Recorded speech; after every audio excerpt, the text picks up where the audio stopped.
बुला रहे, आंखें फिर से रुला रही। नफरत की ज्वाला भड़क उठी, बारूद फिर से महक उठी। भारत माँ की यही पुकार,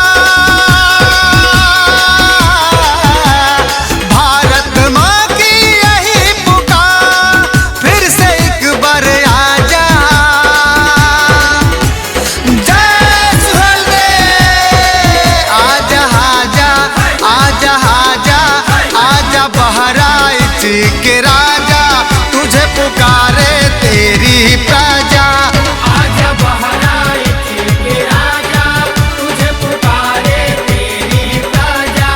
आजा राज्य भरो के राजा, तुझे पुकारे तेरी प्रजा।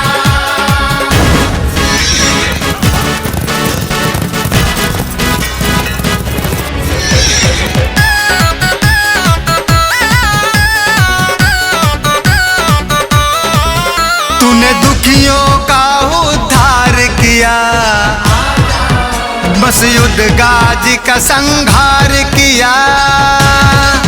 तूने दुखियों का उद्धार किया, मसयुद गाजी का संहार किया। भारत की रक्षा के खातिर अपने तन का बलिदान दिया। हर धड़कनों की यही पुकार, हर धड़कनों की यही पुकार, फिर से धूम मचा जा। जय सुहेलदेव, आजा आजा आजा आजा आजा बहराइच के राजा, तुझे पुकारे तेरी प्रजा। आजा बहराइच के राजा, तुझे पुकारे तेरी प्रजा। आजा राज्य भरो के राजा, तुझे पुकारे तेरी प्रजा।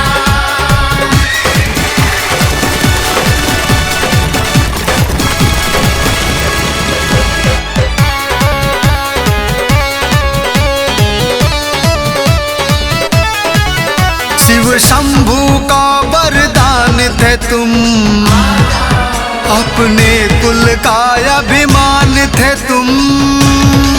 शिव शंभू का वरदान थे तुम, अपने कुल का अभिमान थे तुम। जय लक्ष्मी बिहारी मलका तुम, उनके सिर का ताज थे तुम।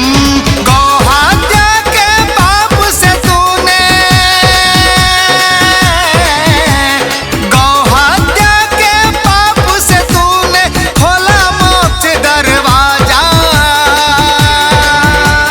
जय सुहेलदेव, आजा आजा आजा आजा आजा बहराइच के राजा, तुझे पुकारे तेरी प्रजा। आजा बहराइच के राजा, तुझे पुकारे तेरी प्रजा। आजा राज्य भरो के राजा, तुझे पुकारे तेरी प्रजा।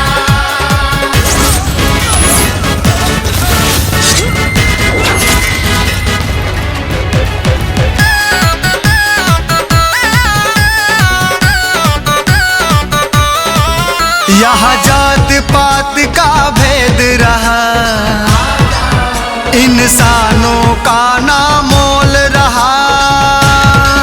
यहाँ जात पात का भेद रहा, इंसानों का नामोल रहा। कुछ पापियों ने घात किया, तेरे इतिहासों को मिटा दिया। सरगम सुरेंद्र